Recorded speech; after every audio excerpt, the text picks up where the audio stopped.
Ya, shalom. Shalom, salam damai sejahtera buat Bapak Ibu yang terkasih. Selamat malam ya buat Indonesia. Saya mau menyapa selamat pagi buat Amerika karena di sini juga ada yang dari US, Pak Daniel ya. Selamat pagi buat Amerika. Bapak Ibu yang terkasih, malam ini kita melanjuti pelajaran sejarah penebusan ya. Hari ini pelajarannya sangat bagus menurut saya karena pelajaran ini dulu sangat memberkati hidup saya waktu 6-7 tahun yang lalu ya. Saya menemukan mengenai artinya Henok yang tidak mengalami maut. Nah, di situ Bapak Ibu saya mengambil kesepakatan ya dalam diri saya sendiri. Saya mau mau mengalami apa yang seperti yang dialami Henok ya. Tentunya bukan yang terangkat tapi ya yang akan diubah nanti dan akan masuk dalam kerajaan Allah. Nah, ada hal-hal yang menarik yang akan diungkapkan dalam pelajaran ini.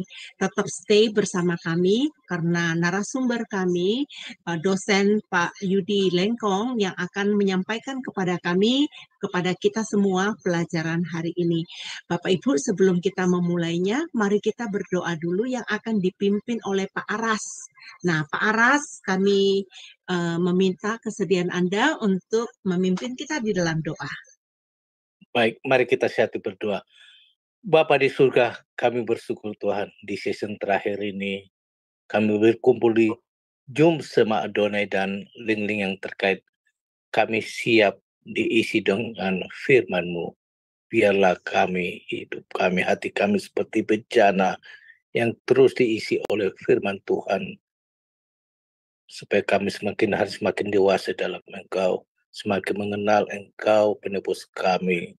Dan kami boleh jadi saksi-saksi-Mu ke dunia yang sudah tercemar ini Tuhan. Engkau pakai hamba-Mu, Pastor Yudi Lengkong.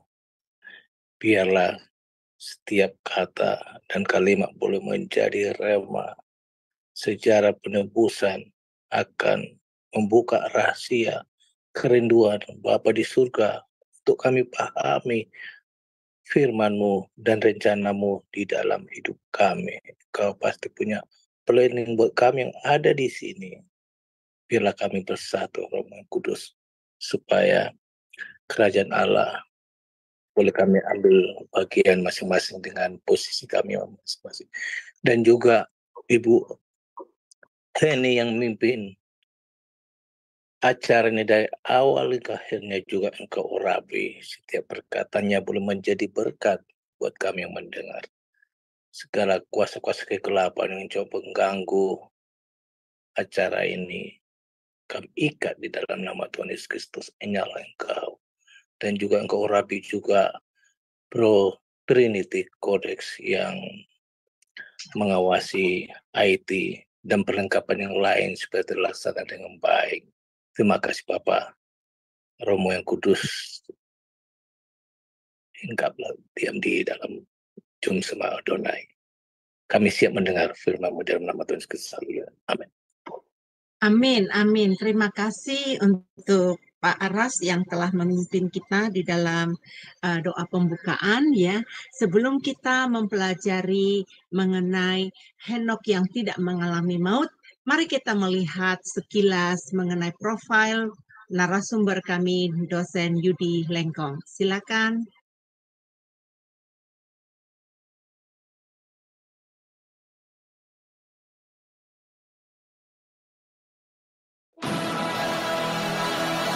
Shalom semua, berjumpa kembali dengan tema Adonai. Dan pada kesempatan kali ini kita akan berkenalan dengan pembicara kita, yakni Bapak Pendeta Yudi M. Lengkong. Dan berikut adalah profil singkat dari beliau.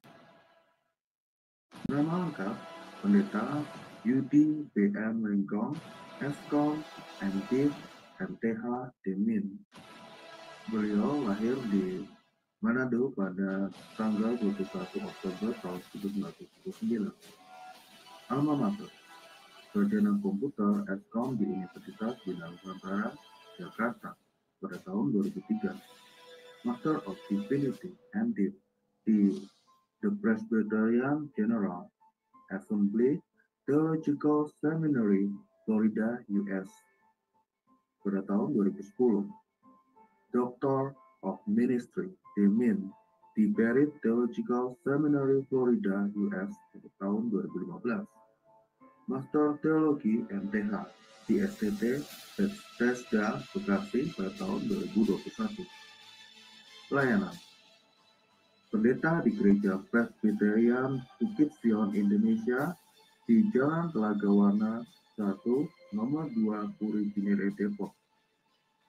Pembicara seminar buku seri sejarah penebusan untuk Yayasan Damai Sejahtera Utama Depok. Dosen di STT Agiasmos Mission.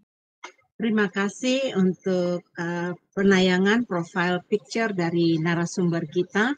Sudah tidak diragukan lagi pengalaman beliau ya, udah terlalu banyak menurut saya. Saya juga senang sekali Pak Pendeta Yudi menyediakan waktu buat Jum Sema Adonai yang banyak memberkati orang-orang. Melalui pengajaran sejarah penebusan ini sudah banyak yang mendaftar untuk belajar sejarah penebusan melalui video 1 minggu 1 kali ya. Dan laporan dari mereka sangat senang sekali karena apa? Ternyata melalui pengajaran sejarah penebusan ini mereka bisa melihat isi Alkitab ya.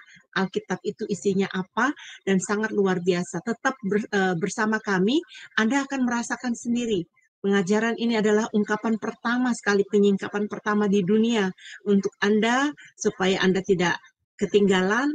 Tetap semangat ya, saya tahu udah terlalu malam, udah sesi yang terakhir untuk hari ini ya, tapi saya percaya dengan urapan Roh Kudus ya kita akan dimampukan menyerap pelajaran yang penting sekali buat kita ketahui. Untuk Bapak Pendeta Yudi, Shalom ya. Saya percaya Bapak Pendeta Yudi ada dalam keadaan baik saat ini ya. Saya tahu kesibukan Bapak Pendeta hari ini habis ngajar di tempat lain. Hari ini penuh juga sesennya dan ini sesen yang terakhir untuk hari ini. Saya percaya Pendeta Yudi masih punya energi ya untuk mengajar kami. Untuk saat ini Pak Pendeta Yudi kami serahkan ini untuk Bapak bisa memaparkan pengajaran ini kepada kami. Dipersilakan Pak. Baik, terima kasih Ibu Heni. Shalom saudara-saudara sekalian, Bapak Ibu yang terkasih. Saya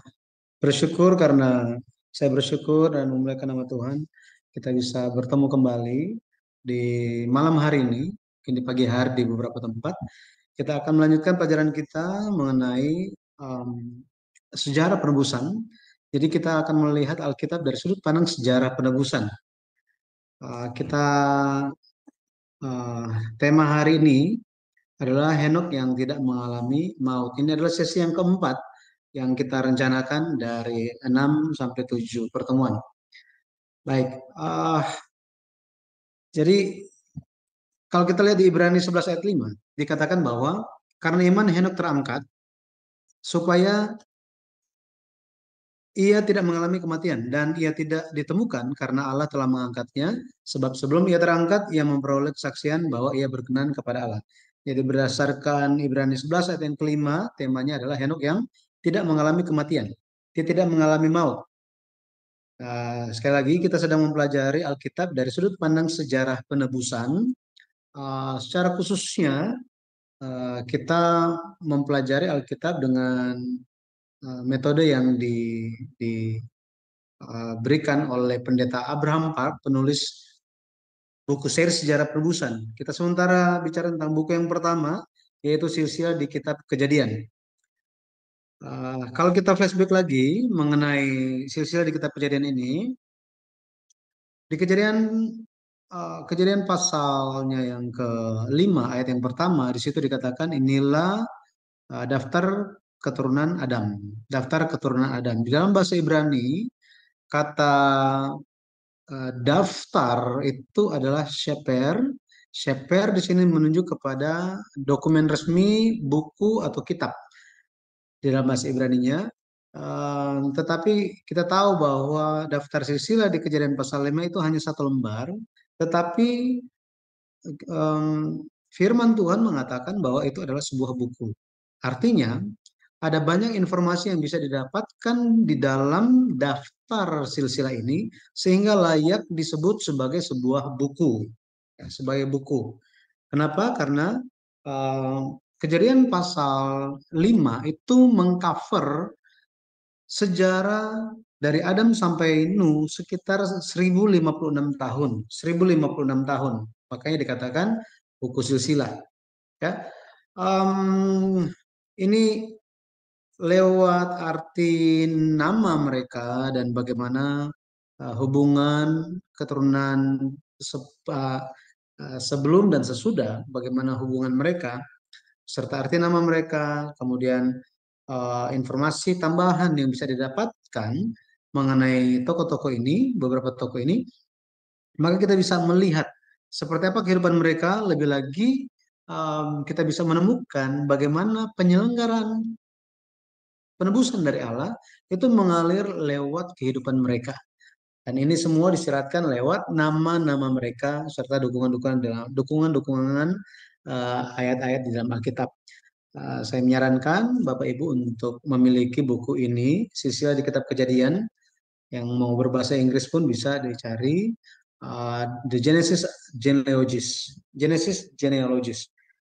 Ada sekitar 18 sampai 22. Terakhir saya tahu 22 bahasa telah diterjemahkan, dan yang terakhir mungkin akan ada dalam bahasa Iran, bahasa Arab, dalam bahasa Prancis, dan ada beberapa bahasa lagi saya lupa. Nah, ini sangat membantu kita di dalam memahami Alkitab. Dan ada referensi yang diberikan kepada kita, silsilah di Kitab Kejadian, pasalnya yang Kejadian pasal 5 dan pasal 11, semua disusun dalam bentuk tabel sehingga membantu kita dalam memahami apa makna di balik angka-angka atau tahun-tahun kehidupan mereka. Dan kalau kita lihat di dalam pertemuan sebelumnya, kita telah membahas kebenaran Alkitab yang ditemukan di dalam Kejadian pasal 5, bahwa ada bukti-bukti Adam telah bertobat. Ada bukti-bukti Adam telah bertobat. Silakan mengikuti videonya di channel Shema Adonai. Kemudian bagi yang belum mengikutinya, kemudian kita juga telah melihat bagaimana warisan iman, bukan hanya iman saja, tetapi iman pertobatan itu telah terjadi dari Adam sampai kepada Lamek generasi ke-9, ayahnya Nuh. Bahwa mereka, Adam dan Lamek ini, Adam generasi pertama dan Lamek generasi ke-9, hidup semasa selama 56 tahun. Bukan hanya hidup semasa, tetapi mereka juga mewariskan iman. Ada bukti yang kita bisa temukan, yaitu di Kejadian pasal 5 ayat yang ke-29. Kejadian 5 ayat 29. Nah, maka hari ini kita akan melanjutkan mengenai Adam dan Henok. Mengenai Adam dan Henok. Mengenai Henok ini tidak banyak informasi sebenarnya di dalam Alkitab. Tetapi meskipun terlihatnya hanya sedikit informasi, tapi lewat kita mempelajari, mendalami mengenai Henok ini, kita bisa melihat bagaimana kehidupan dia dan rahasia tentang dia diubah. Dia diangkat hidup-hidup ke surga, gitu ya. Beberapa fakta mengenai Adam dan Henok.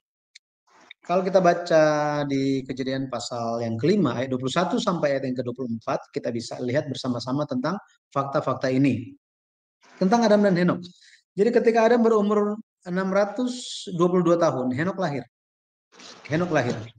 Ketika Adam berumur 687 tahun, Henok mulai hidup berjalan bersama dengan Allah. Ketika Adam mati di umur 930 tahun, Henok berumur 300 tahun. Ketika Henok berumur 365 tahun, dia diubah. Dan ini setelah kematian Adam telah berlalu 57 tahun. Nah, untuk membantu kita bisa lihat bagannya seperti ini. Oke, jadi ketika Henok lahir, jika satu tabel ini, satu bagan ini merupakan kehidupan 365 tahun dari Henok, Maka Henok lahir itu ketika Adam berumur 622 tahun. Kemudian ketika Henok itu berumur 65 tahun, waktu itu Adam berumur 687 tahun. Di situ apa yang terjadi? Henok mulai hidup berjalan bersama dengan Allah. Mulai hidup berjalan bersama dengan Allah. Dan kalau kita lihat apa arti dari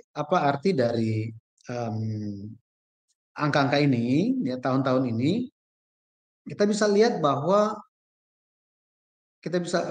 bahwa 200 dari antara 300 tahun Henok hidup berjalan bersama dengan Allah, selama 243 tahun Adam masih hidup dan menyaksikan bagaimana Henok hidup berjalan bersama dengan Allah. Kalau dalam bahasa Indonesia kita bisa lihat di situ bergaul, ya, bergaul dengan Allah. Tetapi di dalam bahasa Ibrani-nya itu artinya adalah berjalan, ya. Jadi selama 243 tahun Adam menyaksikan Henok hidup berjalan bersama dengan Allah. Artinya Henok hidup berjalan bersama dengan Allah masih disaksikan oleh Adam itu selama 243 tahun. Tetapi setelah Adam mati, Henok masih berjalan bersama dengan Allah selama 57 tahun. Selama 57 tahun. Kalau kita melihat Adam sebagai guru dari Henok, ya, mentor dari Henok, maka dia hidup berjalan bersama dengan Allah. Dengan masih ada gurunya, itu diawasi atau dengan ada guru, dengan Adam masih ada sebagai guru, itu selama 243 tahun. Tetapi bahkan setelah gurunya tidak ada, Henok tetap dan masih hidup berjalan bersama dengan Allah selama 57 tahun sampai dia diangkat, di tahun dia diangkat ke surga. Gitu ya, dia diangkat ke surga. Jadi kita bisa melihat bagaimana Henok dia dari antara semua keturunan Adam, Henok telah sepenuhnya menyadari firman atau menyadari pewarisan iman yang dijalankan atau dilakukan oleh Adam, ya. Itulah keunikan dari Henok. Kalau kita lihat di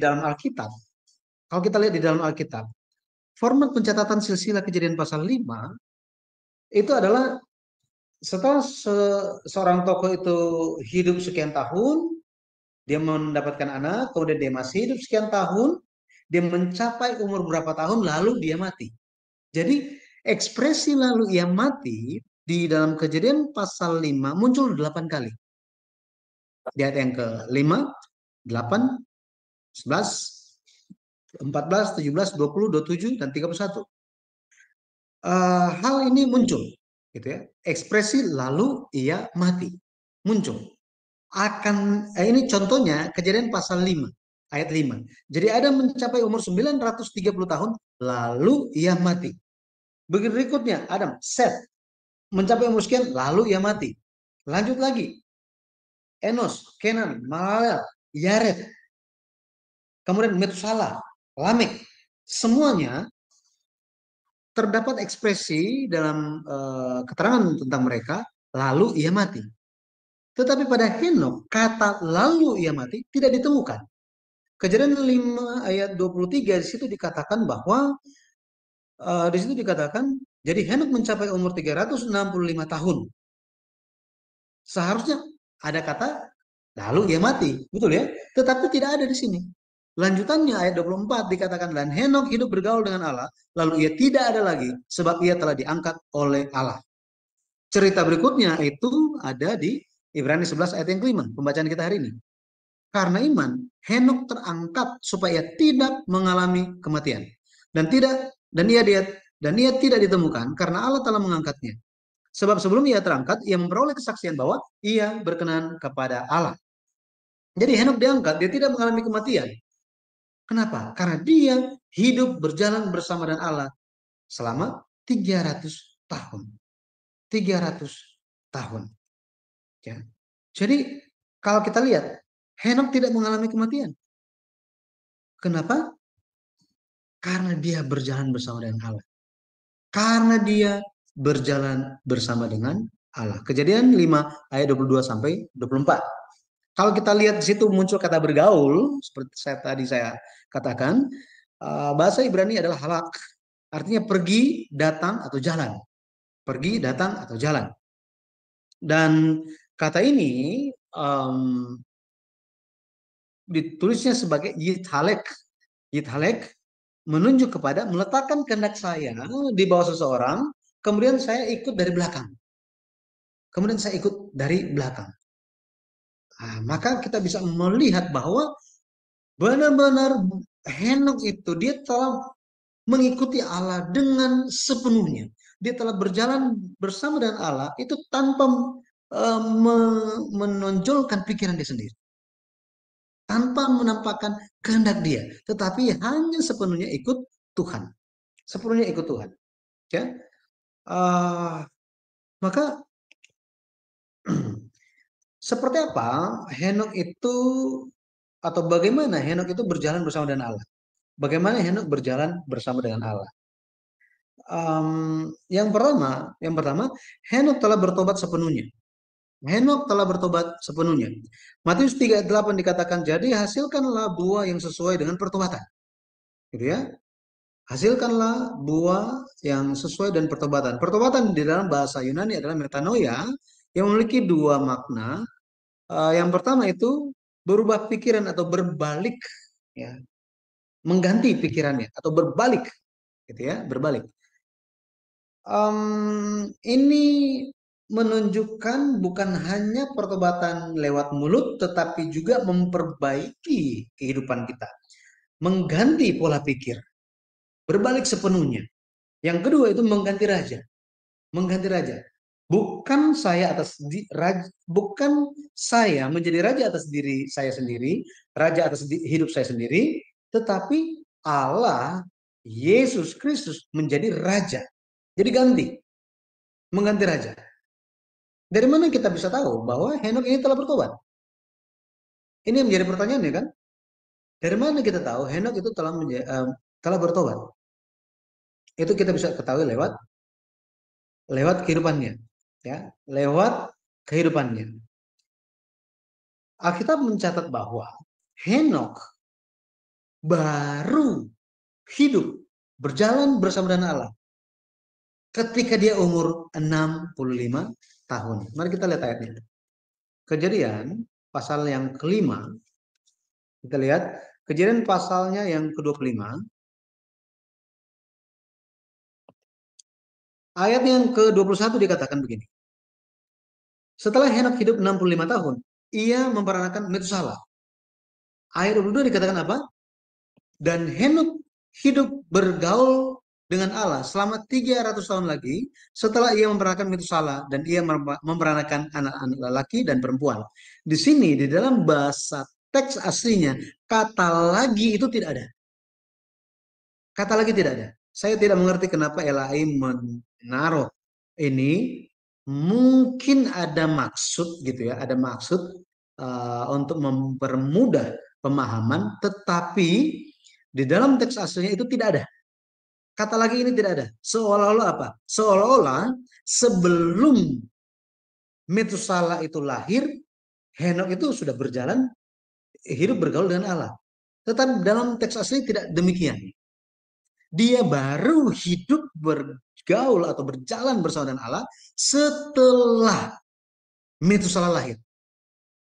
Setelah Henok umur 65 tahun. 65 tahun. Maka kita bisa tahu bahwa apa?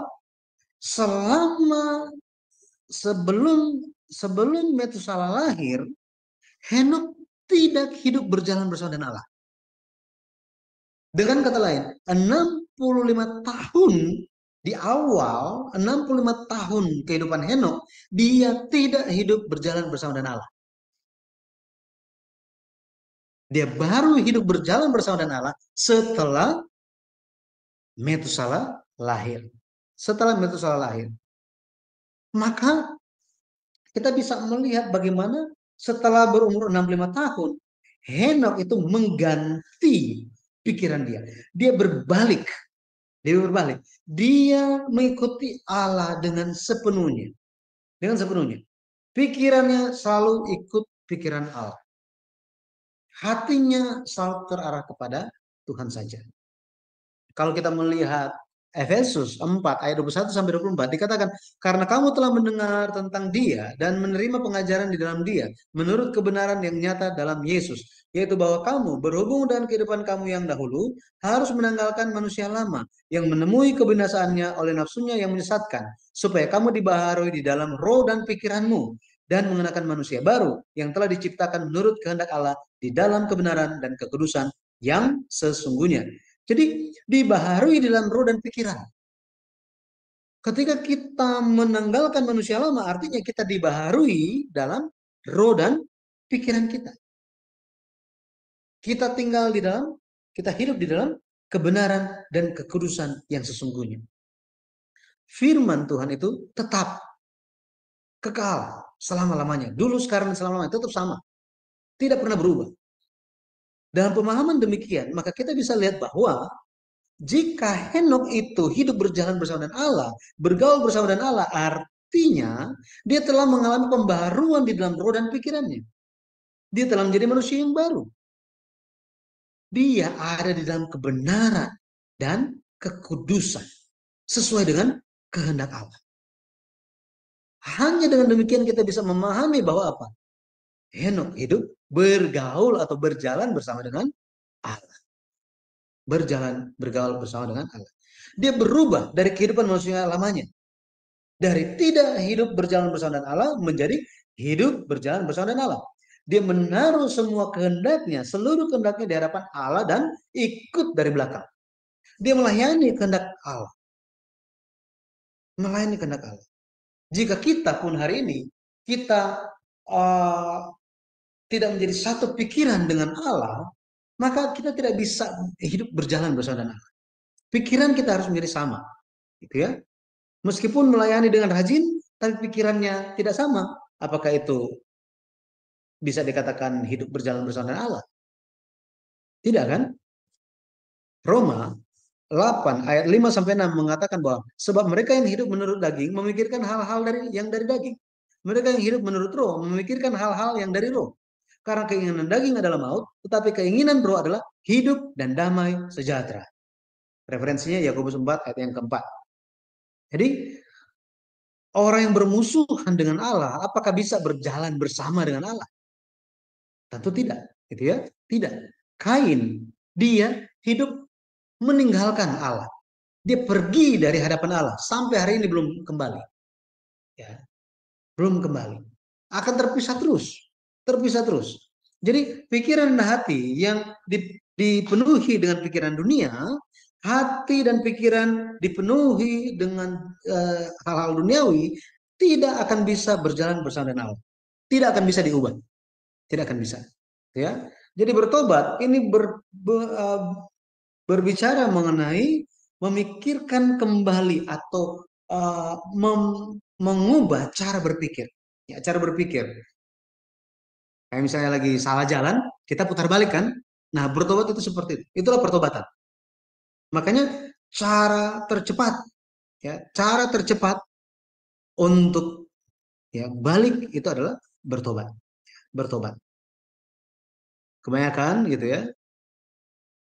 Ibu-ibu, bapak-bapak, ya, misalnya mereka lagi pergi sama-sama di mobil, terus mereka salah jalan, bapak-bapak akan bilang apa? Kayaknya ini jalannya deh. Kayak ini jalannya. Jalan lagi. Terus ibunya bilang apa? Udah balik aja. Oh enggak, saya tahu kok. Ini jalannya.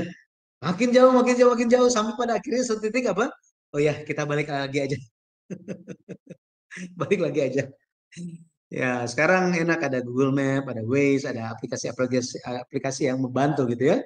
Tetapi aplikasi itu ada banyak di dunia untuk berbalik gitu ya kalau jalannya salah. Di dalam jalan Tuhan, cara berbalik cuma satu. Apa itu? Apa aplikasinya? Pertobatan. Gitu ya, pertobatan. Jadi, bagaimana Henok berjalan bersama Allah? Yang pertama, dia telah sepenuhnya bertobat. Sepenuhnya bertobat. Yang kedua, dia harus menjadi satu dengan Allah. Menjadi satu dengan Allah. Yesus mengatakan di dalam doanya di Yohanes 17 ayat 21, supaya mereka semua menjadi satu sama seperti Engkau ya Bapa di dalam aku dan aku di dalam Engkau, agar mereka juga di dalam kita, supaya dunia percaya bahwa Engkaulah yang telah mengutus aku. Harus menjadi satu. Menjadi satu. Yesus dan Bapa satu. Yesus katakan, Yohanes 10 ayat 30, aku dan Bapa adalah satu. Yesus ingin supaya murid-murid pun menjadi satu. Menjadi satu dengan Allah, dengan Yesus. Sama seperti itu, menjadi satu, yang menjadi satu, memiliki makna yang mendalam. Makna yang mendalam. Menjadi satu dengan Allah, yang pertama, tujuannya harus sama. Tujuannya harus sama. Tuhan perginya kemana, kita pergi kemana, itu harus sama. Misalnya bapak, suami istri, ya mereka lagi ingin pergi, tetapi yang satu mau ke Amerika, yang satu pergi ke Indonesia. Beda tujuan jadinya. Betul ya? Tujuannya berbeda. Harus sama. Entah ke Indonesia, entah ke Amerika, itu tujuannya sama. Tujuan Tuhannya kemana, kita pun harus memiliki tujuan yang sama. Henok dan Allah memiliki tujuan yang sama. Henok memperhatikan hal itu dan dia mengikutinya. Kemudian yang kedua, caranya harus sama. Caranya harus sama. Sama-sama mau pergi ke Amerika, misalnya. Tujuannya sudah sama. Tetapi istrinya naik pesawat, suaminya pakai kapal laut. Caranya berbeda. Betul ya? Berbeda. Kita perlu menjalani kehidupan yang sama dengan Allah. Cara sesuai dengan cara Tuhan. Yesaya 55 ayat 8 sampai 9 dikatakan, sebab rancanganku bukanlah rancanganmu dan jalanmu bukanlah jalanku. Demikianlah firman Tuhan. Seperti tingginya langit dari bumi, demikianlah tingginya jalanku dari jalanmu dan rancanganku dari rancanganmu. Ya, seperti ini. Jadi caranya harus sama. Yang ketiga, hati harus sama. Hatinya harus sama. Filipi 2 ayat 5, hendaklah kamu dalam hidupmu bersama menaruh pikiran dan perasaan yang terdapat juga dalam Kristus Yesus. Maka untuk mencari tahu hati Allah, benar-benar harus mencari di dalam Alkitab. Seperti yang Bapak Ibu sedang laksanakan dan jalankan hari ini. Ya memang sudah capek gitu ya. Ini terima kasih telah bertahan. Ini adalah pertemuan yang terakhir. Kelas yang terakhir saya dengar tadi, ya. Tapi saya percaya Tuhan akan mencurahkan berkat bagi mereka yang mencari Dia dengan segenap hati. Ya, jadi caranya hatinya sama. Henok memiliki hati yang sama dengan Allah. Memiliki hati yang sama dengan Allah. Kita perlu ingat bahwa apa? Henok itu bukannya dia hidup menyendiri di gunung sana, kemudian dia tidak lagi ada siapa-siapa, gitu ya. Ingat, Henok ada keluarga. Dia perlu menghidupi istri dan juga anak-anaknya. Dia bukan cuma punya satu anak, dia punya banyak anak. Ya. Harus memberi makan mereka. Dia memiliki tanggung jawab. Tetapi di saat yang sama, dia memiliki hati yang sama dengan Allah. Memiliki hati yang sama dengan Allah. Untuk mencari tahu hal itu bagaimana? Tentu dia perlu tanya kepada Adam. Perlu tanya kepada Adam. Dialah, Adamlah menjadi guru dia, mentor iman dia. Ya. Kemudian yang keempat, kecepatannya harus sama. Kecepatannya harus sama.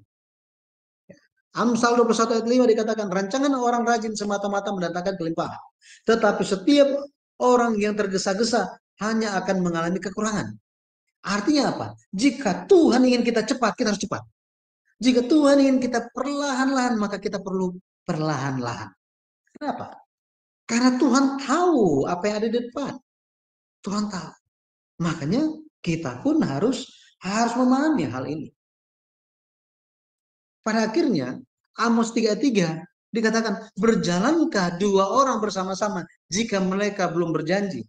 New King James Version, can two walk together unless they are agreed? Bisakah dua orang berjalan bersama-sama jika mereka kalau mereka tidak setuju, telah menyetujui, telah bersepakat? Betul ya? Maka Henok, dia telah hidup, ya, dia telah hidup dengan memahami kehendak Allah. Dia memiliki tujuan yang sama, dia memiliki pikiran yang sama, cara yang sama, dan kecepatan yang sama. Contoh lainnya kalau kita lihat Daud, dia selalu mengejar hati Allah.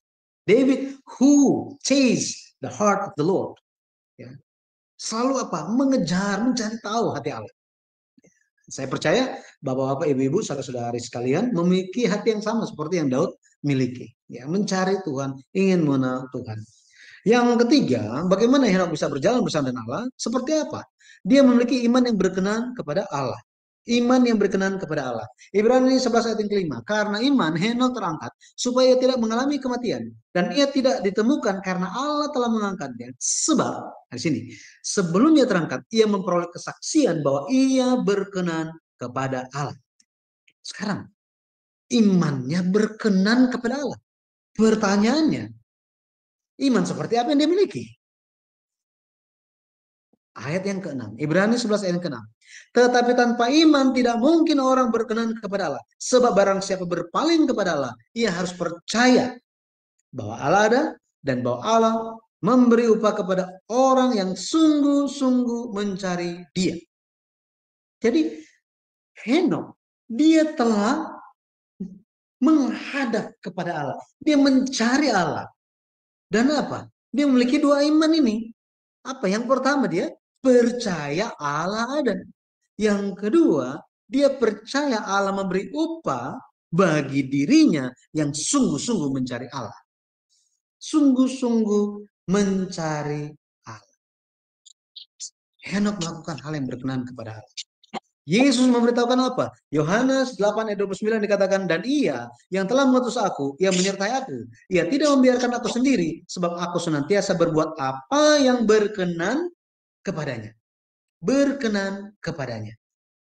Di dalam Alkitab setidaknya ada dua hal yang berkenan kepada Allah. Ya, berkenan kepada Allah. Yang pertama itu, ya, dari antara banyak hal yang lain gitu, kita bisa lihat, tetapi dua hal yang kita bisa perhatikan malam hari ini. Yang pertama, persembahan yang hidup dan yang kudus. Roma 12 ayat 1. Karena itu, saudara-saudara, demi kemurahan Allah, aku menasihatkan kamu supaya kamu mempersembahkan tubuhmu sebagai persembahan yang hidup dan yang kudus dan yang berkenan kepada Allah. Itu adalah ibadahmu yang sejati. Ibadahmu yang sejati. Jadi, ibadah yang sejati berbicara mengenai kekudusan kita, mengenai ibadah kita, mengenai penyembahan kita. Ya, kita harus hidup. Ya, kita harus hidup. Ibadahnya harus hidup. Kita pun harus hidup. Caranya gimana? Yesus harus hidup di dalam kita. Yesus harus hidup di dalam kita. Galatia 2 ayat 20. Namun aku hidup, tetapi bukan aku sendiri yang hidup. Bukan lagi aku sendiri yang hidup, melainkan Kristus yang hidup di dalam aku. Dan hidupku yang kuhidupi sekarang di dalam daging adalah hidup oleh iman dalam anak Allah yang telah mengasihi aku dan menyerahkan dirinya untuk aku. Haleluya. Betul ya? Luar biasa. Itu sebabnya ketika menyembah, fokus kita hanyalah kepada Allah. Kelas kita ini pun fokusnya kepada siapa? Hanya kepada Yesus Kristus saja. Galatia 5 ayat 24, barang siapa menjalani milik Kristus Yesus, ia telah menyalibkan daging dengan segala hawa nafsu dan keinginannya. Ya, keinginannya. Hanya berserah kepada Allah saja. Tidak ada lagi diri kita. Tidak adalah egois. Tapi hanya apa? Tuntunan Roh Kudus saja. Ya, kita ikut itu saja. Hal yang berikutnya, menginjil. Menginjil. Ini hal yang berkenan bagi Allah. Lukas 15 ayat 7, Yesus katakan, aku berkata kepadamu, demikian juga akan ada sukacita di sorga karena satu orang berdosa yang bertobat, lebih daripada sukacita karena 99 orang benar yang tidak memerlukan pertobatan. Jadi kita semua dari sudut pandang Allah, kita semua adalah hamba-hamba Allah. Kita sedang dipersiapkan sebagai hamba-hamba Allah. Itu sebabnya kita perlu mengabarkan kabar baik. Lebih lagi kita menyampaikan firman Tuhan yang dibukakan bagi kita, yang dijelaskan dengan detail kepada kita untuk melihat Alkitab dari sudut pandang bagaimana Allah ingin menyelamatkan kita. Bagaimana kita bisa melihat Alkitab dari sudut pandang Yesus Kristus datang untuk menebus kita. Menebus kita. Pertanyaannya, apakah Henok menginjil? Ini pertanyaannya kan? Apakah Henok menginjil? Yudas 1 ayat 14. Juga tentang mereka, Henok, keturunan ketujuh dari Adam, telah bernubuat katanya. Sesungguhnya Tuhan datang dengan beribu-ribu orang kudusnya. Di sini kata bernubuat di dalam bahasa Yunani itu adalah prophetweo, artinya menerima sebuah inspirasi ilahi atau menyampaikan pesan ilahi. Artinya dia berbicara. Dia menyampaikan pesan dari Allah. Tuhan akan datang dengan beribu-ribu orang kudusnya. Bayangkan. Kitab Yudas menyatakan hal ini. Isi pesannya apa? Tuhan akan memberikan penghakiman. Penghakiman katanya. Ini isi pesannya. Penghakiman Tuhan akan datang. Penghakiman ini bukan hanya berbicara tentang menghukum mereka yang jahat. Bukan hanya itu. Ketika kita di hadapan pengadilan, apakah kita langsung divonis? Tidak kan? Kita akan dinilai. Kita akan dinilai apakah kita benar atau salah. Betul ya? Jadi penghakiman Tuhan akan datang. Tuhan akan menghakimi. Artinya Tuhan akan memberikan upah bagi mereka yang hidup benar. Tetapi akan menghukum bagi mereka yang salah. Inilah penghakiman Tuhan. Tuhan akan datang dan beribu-ribu orang kudusnya. Maka Henok dia telah menjadi orang yang tokoh yang mengajarkan kepada kita bagaimana supaya bisa hidup berjalan bersama dengan Allah. Bagaimana bisa hidup berjalan bersama dengan Allah. Rasul Paulus di dalam 1 Korintus 15 ayat 51 sampai 52 menyatakan bahwa nafiri akan berbunyi dan kita semua akan diubah katanya. Rasul Paulus memikirkan itu akan terjadi. Ubah hidup kekal, tidak mengalami maut akan terjadi di zaman dia. Tetapi dia sadar bahwa itu akan terjadi bukan di zaman dia, tetapi di akhir zaman. Di akhir zaman. Bagi kita semua pun ada suatu harapan. Ada harapan bahwa apa? Bahwa hidup kekal akan diberikan kepada kita di dalam Yesus Kristus. Jika kita mati sebelum waktunya, maka ada pengharapan kebangkitan. Meskipun mati, kita akan hidup lagi. Kita akan bangkit dan hidup kekal bersama dengan Allah.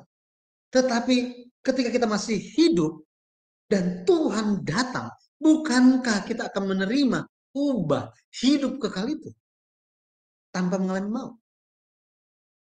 Benar ya? Seperti Henok dan Elia. Seperti Henok dan Elia. Maka kesimpulannya bagi kita adalah Henok mulai hidup berjalan bersama dengan Allah. Kapan? Sejak Metusala lahir. Jadi Metusala ini mengambil suatu titik balik yang sangat penting bagi Henok. Sejak Metusala lahir. Kejadian 5 ayat 21 sampai 22. Coba kita lihat. Setelah Henok hidup 65 tahun, ia memperanakan Metusala. Ayat 22. Dan Henok hidup bergaul bersama dengan Allah selama 300 tahun. Kata lagi saya tidak baca. Setelah ia memperanakan Metusala. Dan ia memperanakan anak-anak lelaki dan perempuan. Kenapa?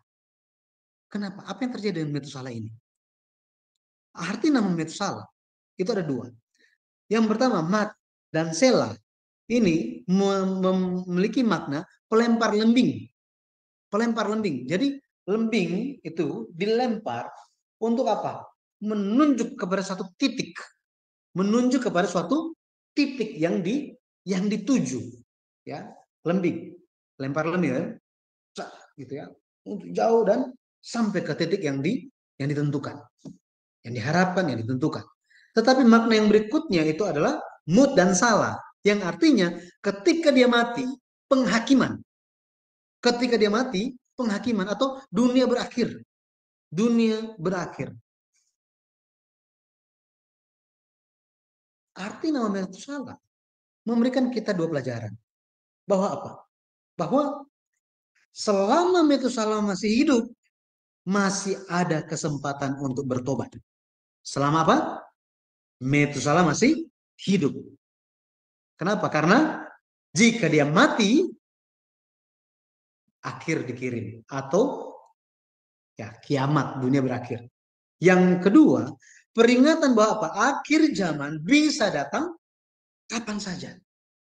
Sehingga Metusalah dia menjadi tanda akhir zaman. Dia bernubuat mengenai hari akhir lewat tubuh dia. Lewat kehidupan dia. Dia bisa mati kapan saja. Bisa mati kapan saja. Dan ingat, Metusalah bertemu dengan Nuh. Metusalah anaknya adalah Lamek. Terus cucunya Metusalah siapa? Nuh. Jadi ketika Nuh dia membangun Batra, ya, ketika dia membangun Batra, ketika anak-anaknya Nuh membangun Batra, jika mereka itu sementara mengalami down di dalam kehidupan mereka ketemu Metusalah. Misalnya Metusalah bilang, oh gitu ya, wah akhir-akhir ini kakek Metusalah ini kayak rasanya udah nggak enak badannya. Bagaimana coba? Semua langsung rajin lagi. Kenapa?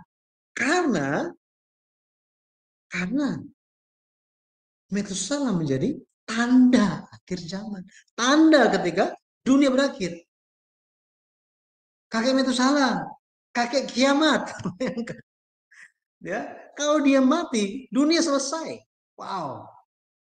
Makanya ada orang-orang yang memperhatikan nubuat tersebut. Ada yang tidak. Ada yang memperhatikan dan ada yang tidak. Inilah faktanya. Di zaman Yesus ada yang menerima Yesus, ada yang tidak. Di hari akhir ada yang mengikuti Yesus sampai akhir, ada yang menyerah. Ada yang bertahan sampai akhir, ada yang tidak. Ada yang tetap di dalam kumpulan orang benar, tetapi ada yang jahat yang dikeluarkan dari kumpulan orang benar. Maka kita bisa lihat bahwa Metusalah, kalau kita lihat, ya Metusalah, ketika dia berumur 187 tahun, Henok tidak bertemu dengan Nuh ya. Nuh tidak bertemu dengan Henok. Jadi Metusalah berumur 187 tahun, Lamek lahir. Lamek berumur 182 tahun, siapa lahir? Nuh lahir. Jadi umur Metusalah waktu Nuh lahir itu berapa? 187 tambah 182. Berapa ini? 369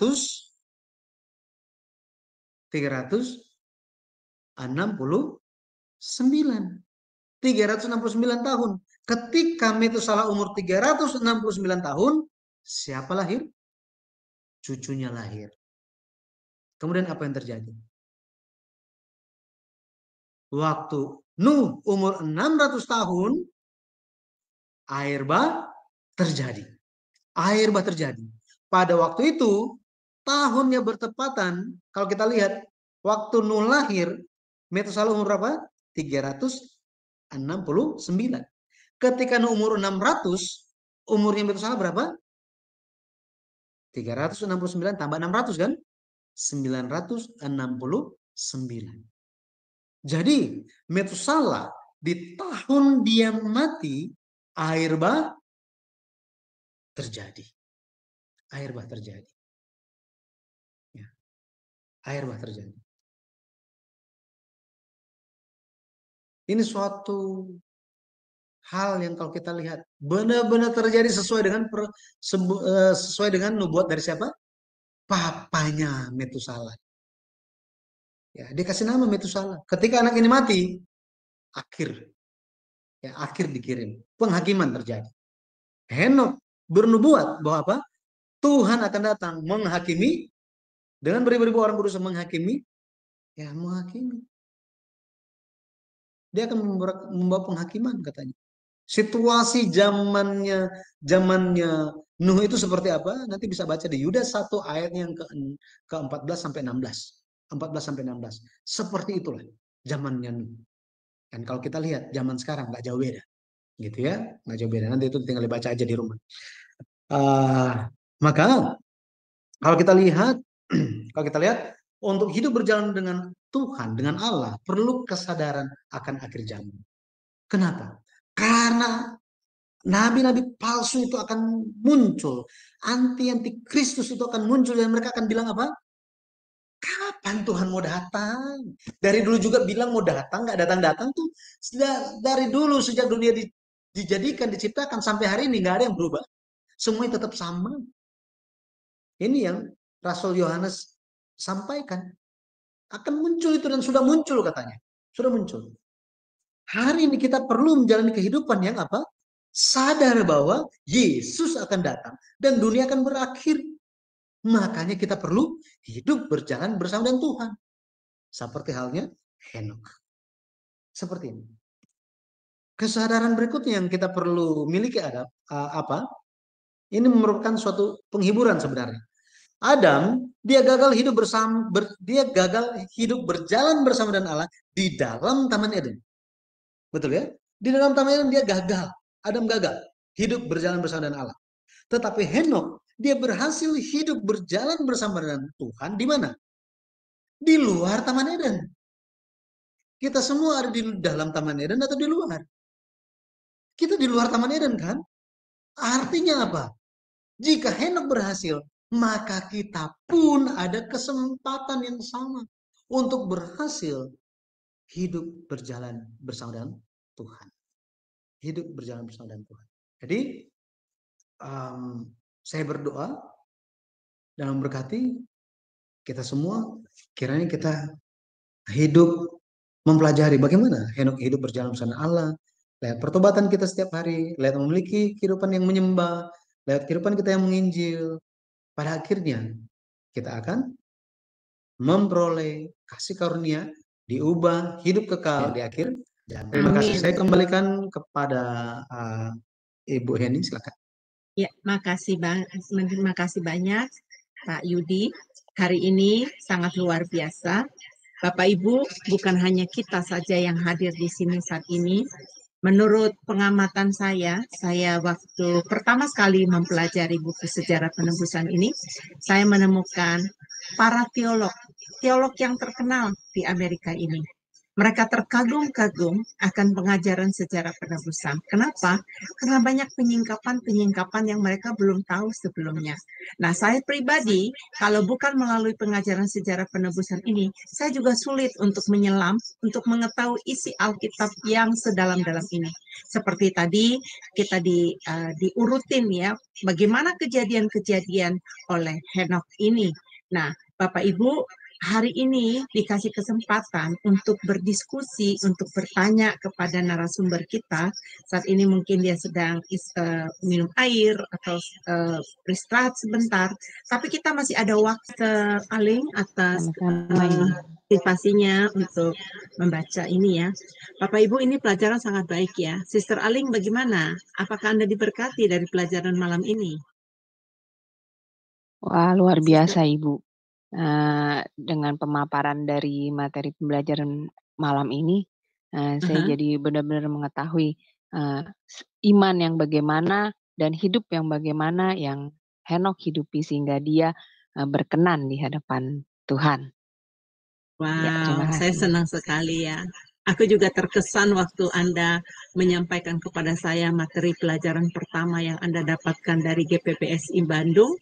Itu saya sangat luar biasa karena saya senang ya kalau ada teman-teman yang belajar mengenai firman Tuhan. Apakah Sister Aling punya pertanyaan kepada Pak Yudi malam ini?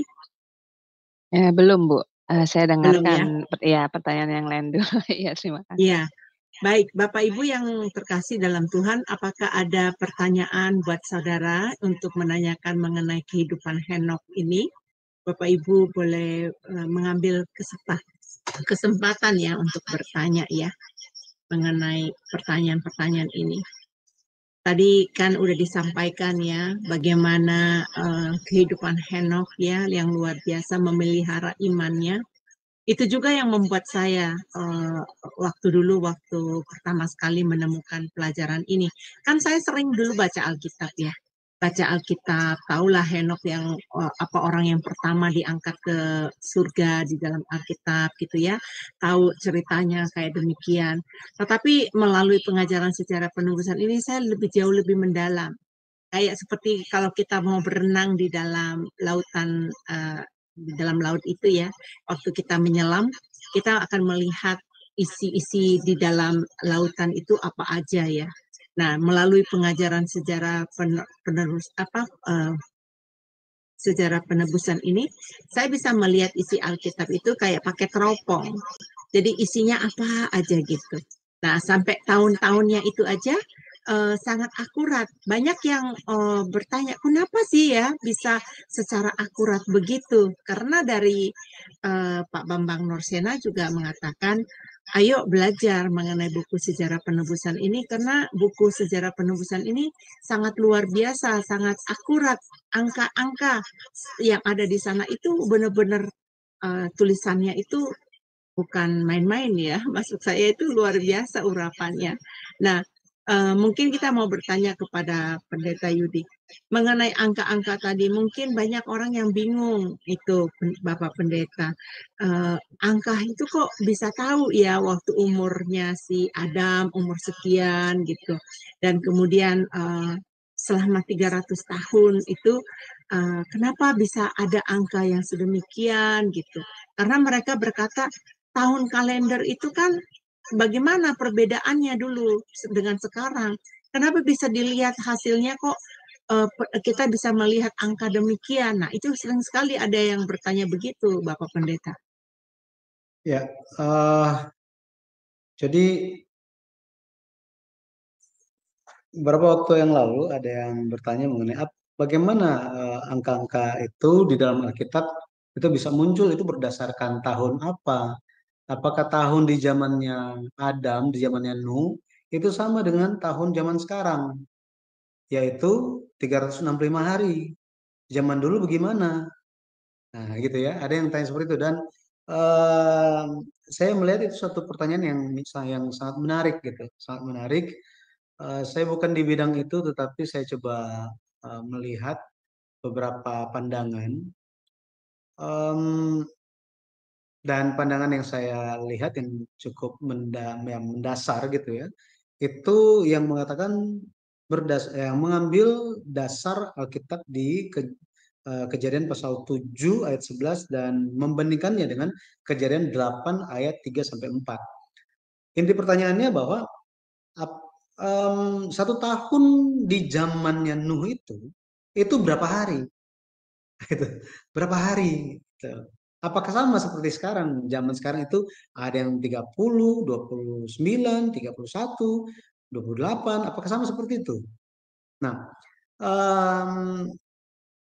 ini kembali lagi saya bilang ada yang lebih ahli mengenai hal ini, tetapi saya hanya menyampaikan dasarnya saja gitu ya.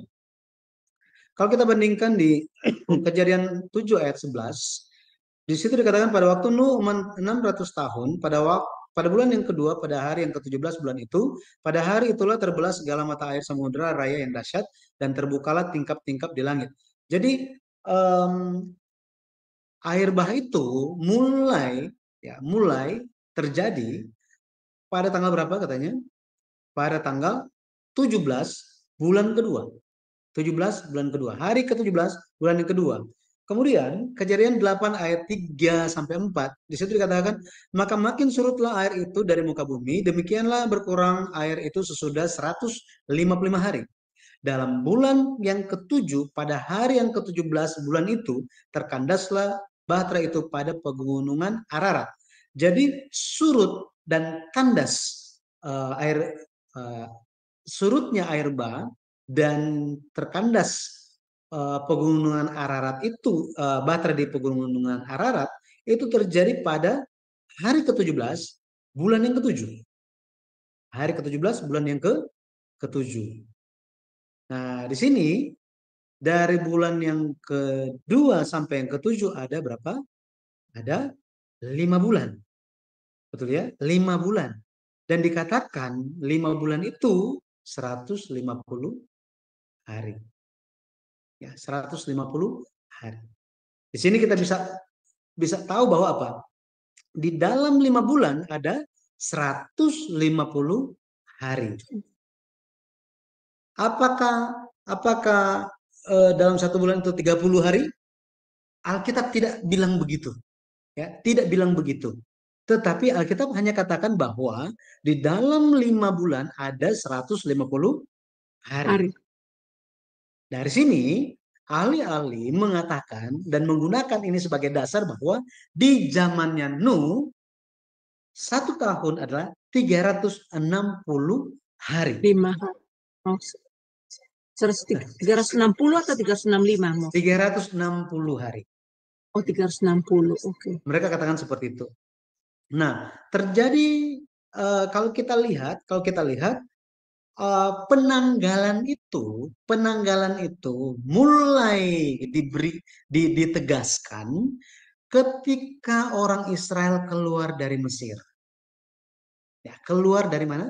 Mesir. Itu mulai di situ. Dan orang Yahudi pun mereka memiliki kalender mereka. Nah, jadi kalender apa yang digunakan di zamannya Nuh, gitu ya? Nah, pendapat pribadi saya, nah sekarang pendapat pribadi ya. Pendapat pribadi saya, di zamannya Nuh itu menggunakan standar seperti ini. 5 bulan adalah 150 hari. Gitu ya. 150 hari. 1 bulan berapa hari? Saya nggak tahu. Ya, jadi ini digunakan. Akan tetapi setelah air bah terjadi perubahan. Sekali lagi terjadi apa? Perubahan. Karena bumi tidak sama lagi setelah air bah. Tidak sama lagi. Ya, sebelum dan sesudah air bah itu bumi tidak sama lagi. Bahkan peneliti melihat dan meneliti bahwa bumi berputar pada porosnya itu sudah terjadi kemiringan. Terjadi kemiringan yang menyebabkan perubahan suhu di belahan dunia itu tidak sama. Mereka menerima panas dari sisi yang mana, itu berbeda. Karena berputarnya sudah tidak lurus, tidak tegak, gitu ya, tidak tegak, tetapi sudah bergeser sekian derajat. Nah, kita akan bahas itu sedikit di dalam pertemuan tentang misteri kejadian pasal 11, perpendekan umur. Nah, tetapi terjadi perubahan-perubahan tersebut sampai hari ini di dalam kalender dunia yang paling terkenal terjadi perubahan standar dari kalender Julian ke kalender Gregorian, gitu ya, Gregorian. Orang Yahudi sampai hari ini mereka punya kalender sendiri berdasarkan bulan, gitu ya. Tetapi secara internasional kita menggunakan kalender Gregorian atau kalender matahari. Nah, itu penjelasan mengenai hal ini. Bagi yang mau mempelajari atau membaca referensinya, saya sudah berikan kepada Ibu Eni, tetapi saya mohon maaf itu dalam bahasa Inggris, gitu ya. Itu diterbitkan artikel itu dari Universitas Yerusalem. Ya, Silakan. Iya, Saya semoga makasih. bisa dipahami. Mohon maaf kalau ada kekurangan. Maklum bukan bidang saya. Iya, makasih banyak Pendeta Yudi ya, luar biasa pemaparannya. Apakah ada lagi ini Pak Umbu Akwan berkata luar biasa, pemaparannya sangat memberkati. Memang betul Pak, saya juga dulu sangat memberkati. Jika Bapak ingin ingin berkomentar, saya akan buka unmute. Silakan Pak, di unmute Pak. Saya sudah meminta, iya silakan Pak. Ya, terima kasih Bu Heni. Ya, Bapak Ibu, saudara-saudara, selamat malam. Saya Umbu Akwan dari Papua di Jayapura. Di sini kami sudah jam 00:13, artinya lewat Wow. lebih 2 jam dari.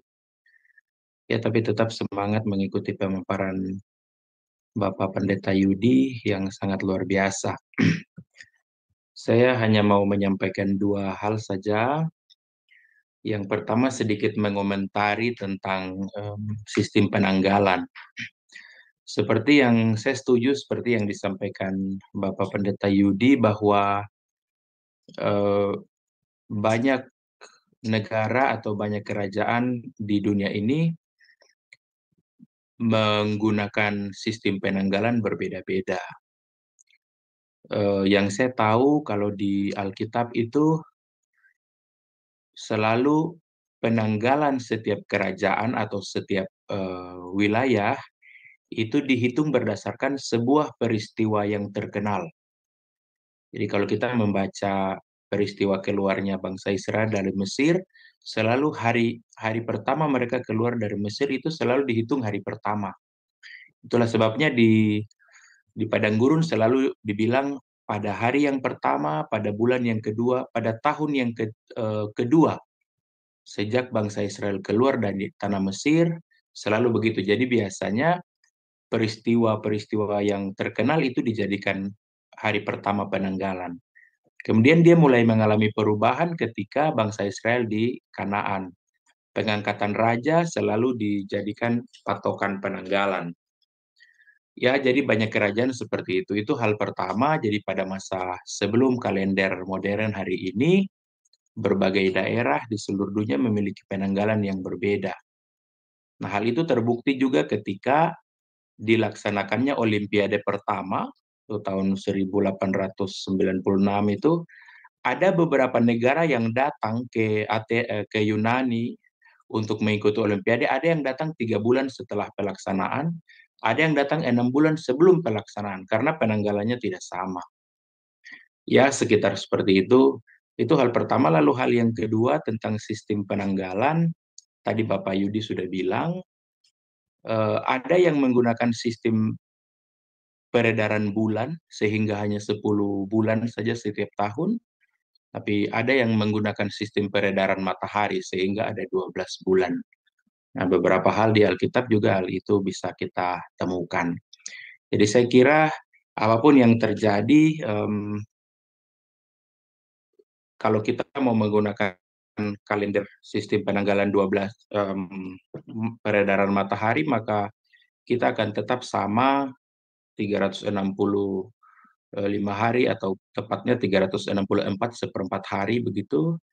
Tapi kalau kita punya saudara-saudara muslim menggunakan peredaran bulan, jadi biasa setiap 10 bulan. Ya, itu saja saya pikir komentar tentang penanggalan. Tapi saya mau bertanya kepada Bapak Yudi, ini saya sangat tertarik dengan penjelasan Bapak mengenai materi malam hari ini. Kemudian ada Bapak menafsir dan memberi statement iman yang menurut saya juga terberkati dengan pernyataan itu, yaitu melalui Henok kita bisa belajar bagaimana hidup dengan Tuhan dan mengetahui hari depan seperti itu. Dan sorotannya berkaitan dengan Henok yang diangkat ke surga.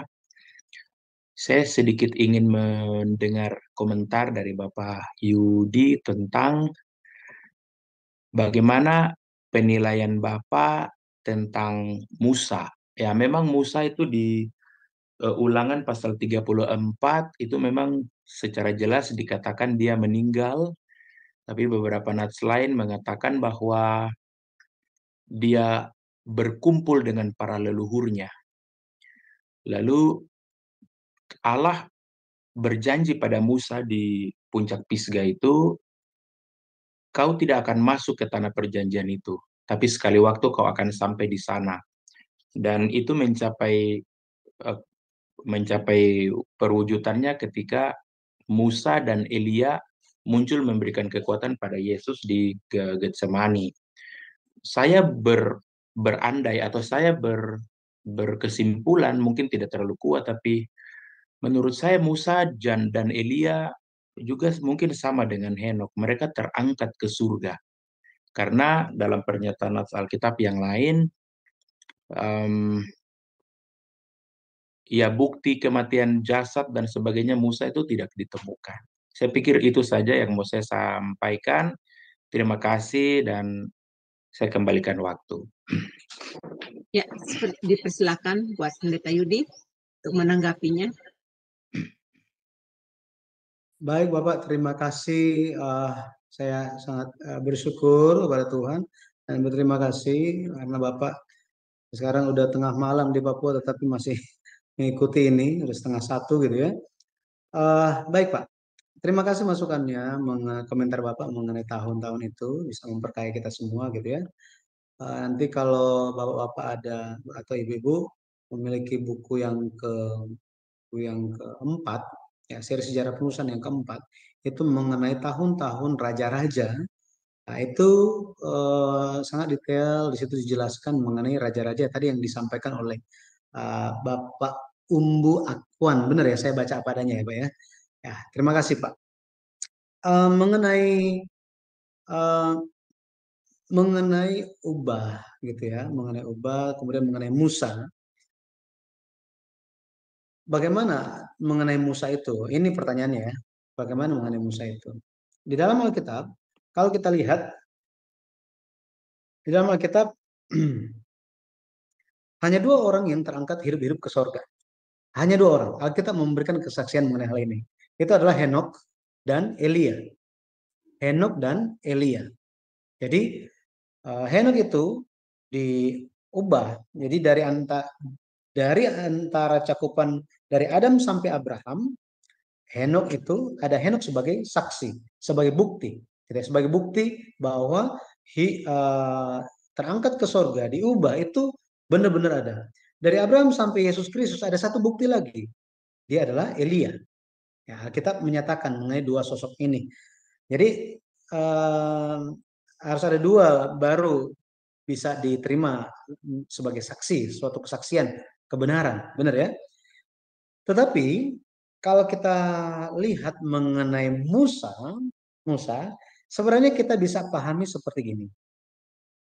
Memang di kitab Ulangan, di pasal yang terakhir dikatakan bahwa kemudian naiklah Musa ke atas gunung Pisga dan matilah dia di sana. Dikatakan matilah dia di sana. Tubuhnya masih kuat, matanya jernih katanya. Dia masih ada kekuatan. Tetapi dia mati gara-gara apa? Karena Tuhan berfirman, dia mati, dia mati. Tetapi ada ekspresi dikatakan bahwa ketika orang cari jasadnya dia, jenazahnya itu nggak ada, gitu ya, tidak ditemukan katanya, tidak ditemukan. Kalau kita baca di kitab Yudas, muncul perseteruan antara penghulu malaikat Gabriel dan setan, gitu ya, dan setan mengenai hal apa? Mengenai hal mayat Musa katanya, gitu ya, mengenai mayat Musa itu. Jadi kalau kita lihat di situ, apa yang sedang mereka pertengkarkan ya, mengenai mayat Musa itu? Setan melihat bahwa Musa itu ada dosa, sehingga apa? Sehingga harus di bagian dia, gitu ya.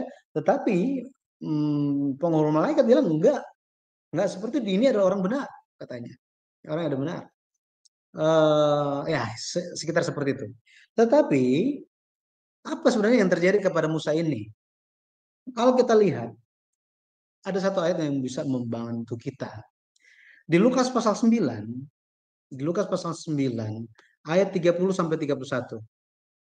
Kalau kita lihat, Yesus naik di atas suatu gunung, dan di atas puncak gunung itu Yesus itu berubah rupa, mengenakan tubuh kemuliaan. Ini luar biasa, betul ya? Dia di dalam ruang dan waktu manusia pada waktu itu, tapi dia berubah rupa. Ini suatu penampakan yang sangat-sangat mulia. Tetapi bukan cuma dia sendiri, muncul juga siapa? Musa dan Elia. Dari semua tokoh yang luar biasa, muncul Musa dan Elia. Apa sih yang sedang mereka bicarakan? Karena dikatakan ayat 30, dan tampil kedua orang berbicara dengan dia, yaitu Musa dan Elia. Berarti mereka sementara ngobrol kan? Apa yang sedang diobrolkan? Ayat yang ke-31. Keduanya menampakkan diri dalam kemuliaan dan berbicara tentang tujuan kepergiannya yang akan digenapinya di Yerusalem. Apa yang sedang dibicarakan? Tujuan kepergian Yesus yang akan Yesus genapi di Yerusalem. Kata kepergian di sini di dalam bahasa Yunani adalah exodon. Exodon. Kalau kita tahu Exodus, ini adalah kata yang sama tentang kepergian, ya, berpindah tempat, keluar, ya, keluar, meninggalkan suatu tempat. Artinya apa? Yesus sementara berbicara dengan Musa dan Elia tentang Yesus akan meninggalkan dunia ini, mau pakai caranya siapa? Cara Musa atau cara Elia? Musa, dia mati, tetapi tubuhnya tidak ditemukan. Ini berbicara tentang kebangkitan. Elia, dia tidak mengalami maut, tetapi dia langsung pergi ke sorga, hidup-hidup. Terangkat ke sorga. Musa mewakili hidup kekal berdasarkan kebangkitan. Elia mewakili hidup kekal tanpa mengalami kematian. Jadi Yesus mau ikut mana? Jalannya Musa, kebangkitan, atau jalannya Elia? Diubah. Kita tahu bahwa Yesus mengikuti jalan Musa. Dia mati dan dia bangkit. Ya, dia bangkit. Jadi Yesus pun membawa dua hal ini kalau kita lihat. Ya, Yesus membawa kedua hal ini. Di dalam Yesus, Yesus katakan apa? Barang siapa percaya kepadaku, ia akan bangkit. Ya, meskipun dia telah mati, dia akan bangkit. Tuh lihat, Yohanes pasal 11, ayatnya yang ke-25. Ayat yang ke-26 Yesus bilang apa? Dan, nah di sini, dan yang masih hidup, tetapi mereka percaya kepadaku, mereka tidak akan mengalami maut sampai selama-lamanya. Yesus tidak berhenti, Yesus tanya, percayakah engkau akan hal ini? Semuanya terdiam. Kenapa? Karena tidak ada yang percaya. Yesus membawa kedua hal itu, kebangkitan dan ubah hidup kekal. Yesus membawa kedua hal ini. Tetapi pada akhirnya, Yesus menggenapi yang mana? Kebangkitan. Di dalam satu garis silsilah Kejadian pasal 5, keturunan Adam, ada mereka yang hidup tetapi mati. Tetapi ada yang tidak mati-mati. Betul ya? Dalam satu garis silsilah, tetapi ada yang mati, ada yang tidak mati. Ada garis keturunan yang lalu ia mati, tetapi ada satu lagi garis keturunan yang tidak mati. Tidak ada kata lalu ia mati. Garis keturunan Henok ini. Garis keturunan hidup dan garis keturunan yang mati, tetapi nantinya akan hidup lagi. Seperti itu Bapak. Jadi kesimpulannya, Musa dia bukannya dia diubah, tetapi dia mengalami kebangkitan. Ya, dia mengalami kebangkitan. Makanya ya seperti itu Pak. Moga-moga bisa menambah, memperluas wawasan kita. Ya, terima kasih. Iya, Bapak bisa buka mute Pak, silakan Pak. Ya, ya. Makasih Ibu. Luar biasa Pak Yudi, terima kasih. Saya akhirnya mendapat pelajaran baru dari penafsiran Bapak yang tadi luar biasa Alkitabiah. Terima kasih. Terima Salam. kasih Pak. Terima kasih. Dari buku secara perumusan, buku yang pertama akan baik kalau misalnya Bapak sudah Bapak memilikinya. Dulu sekitar saya lupa tahun 2000 berapa itu kita pernah sampai ke Papua. Kita pernah bikin di sana, tetapi sudah lama kita tidak laksanakan seminar di sana. Ya, Tuhan Yesus memberkati, Pak. Iya, makasih banget Moksanim saya maaf kalau Moksanim itu bahasa Korea ya. Terima kasih Bapak Pendeta Yudi ya. Pelajaran hari ini sangat-sangat memberkati. Ada juga yang berkata kepada saya di teks pribadi, wow luar biasa Bu Heni, saya nggak tahu ternyata dari buku Seder Olam itu sendiri sudah memberitahukan bahwa tentang air bah itu dan bertepatan dengan kematian dari Metusalah katanya gitu. Ini baru pertama sekali dia mendengarkannya katanya gitu. Saya bilang ya puji Tuhan dia menyimak dari YouTube ya. Ya karena tadi dia menyimak dari YouTube dan dia memberitahukan kepada saya melalui teks. Bapak Ibu masih adakah yang ingin mau bertanya? Kalau ada yang mau bertanya, silakan angkat tangan. Kalau tidak ada, saya mau mengizinkan Pendeta Yudi untuk beristirahat karena hari ini panjang sekali kegiatan Bapak Pendeta Yudi, juga karena dia mengajar ya di tempat lain.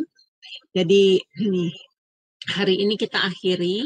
Kita minta kesimpulannya dari Bapak Pendeta Yudi dan minggu depan ya kita akan masuk di dalam pembelajaran mengenai misteri perpendekan umur silsilah ya. Iya Pak, Bapak Pendeta ya. Misteri perpendekan umur dalam silsilah Kejadian pasal 11. Dalam Kejadian pasal 11. Ya. Bapak Pendeta, apakah ada yang mau dirangkumkan sebelum didoakan penutup? Saya minta Bapak Pendeta untuk doa penutup nanti. Baik, terima kasih. Jadi ada satu tadi telah disebutkan juga, ada satu buku namanya Seder Olam. Ini merupakan satu buku yang sangat kuno dan di situ dicatat mengenai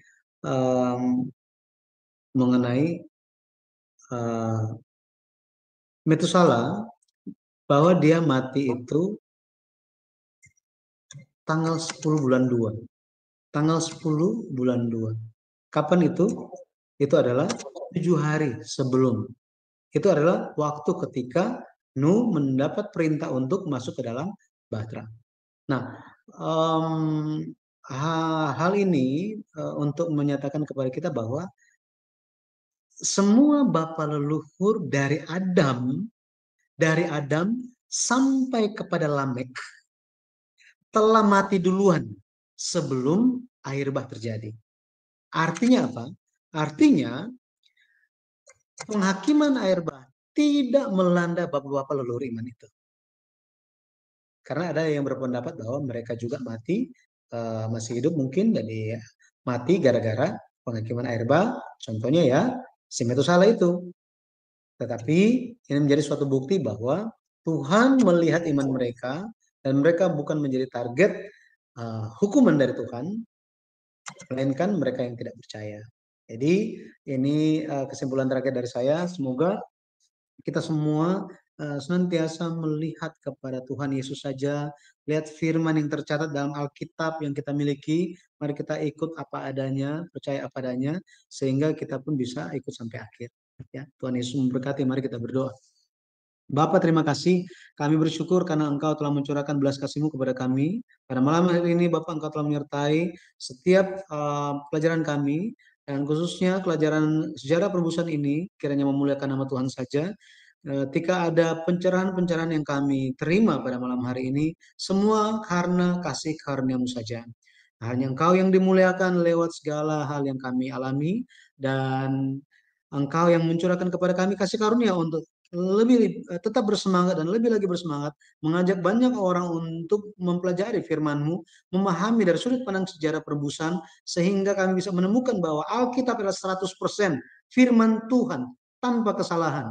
Dan semua hal itu menjadi berkat bagi kami karena kitab suci ditulis untuk memberikan kepada kami pengharapan akan hidup yang kekal. Kami percaya Yesus Kristus membawa kebangkitan dan ubah bagi kami. Hari ini kami mau berharap hanya kepada Engkau saja. Kami menanti-nantikan Engkau yang datang dan akan memberikan upah kepada kami semua, anggota keluarga kami yang menanti-nantikan Engkau.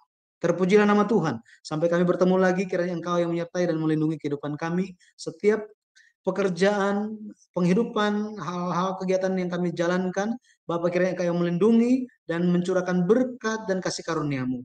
Terima kasih ya Bapak, Engkau juga memberkati channel Sema Adonai ini, setiap sambungan-sambungan channel yang menyiarkan kembali kelas ini, kiranya Bapak Engkau yang memberkati setiap kehidupan mereka. Semua pengerja-pengerja, pelayan-pelayan Tuhan yang tergabung di dalam Sema Adonai ini, karena Engkau yang memperhatikan kehidupan mereka, keluarga mereka, dan masa depan mereka, Engkau yang mencurahkan kasih karunia dan berkat Tuhan. Di dalam nama Tuhan Yesus Kristus, kami berdoa dan penuh ucapan syukur. Amin. Terima kasih. Amin, Bapak. amin. Iya, terima kasih banyak Pak Pendeta Yudi. Bapak Ibu, sebelum kita berpisah dari sini, saya akan umumkan. Bapak Ibu bisa mampir ke channel YouTube kami, yaitu GPBSI Bandung, GPBSI Jakarta, dan YouTube Sejarah Penebusan. Bapak Ibu akan bisa melihat begitu banyak pelajaran-pelajaran di sana. Kalau Bapak Ibu senang sekali belajar firman, mampir ke channel YouTube GPBSI Jakarta dan GPBSI Bandung dan YouTube Sejarah Penebusan. Baik, dari Jum Sema Adonai kami mengucapkan terima kasih atas kesetiaan Anda mengikuti pelajaran-pelajaran firman di Jum Sema Adonai. Tentunya kami mengundang Bapak Ibu untuk membagikan share link ini kepada teman-teman yang lain supaya mereka juga dapat diberkati karena Jum Sema Adonai pertama sekali di Indonesia, ya, Jum Sema Adonai, tempat belajar firman Tuhan yang terbuka. Dan di sini di Jum Sema Adonai banyak sekali narasumber yang kompeten yang dapat mengedukasikan kita untuk kebenaran firman Tuhan. Baik, selamat malam, Tuhan Yesus memberkati.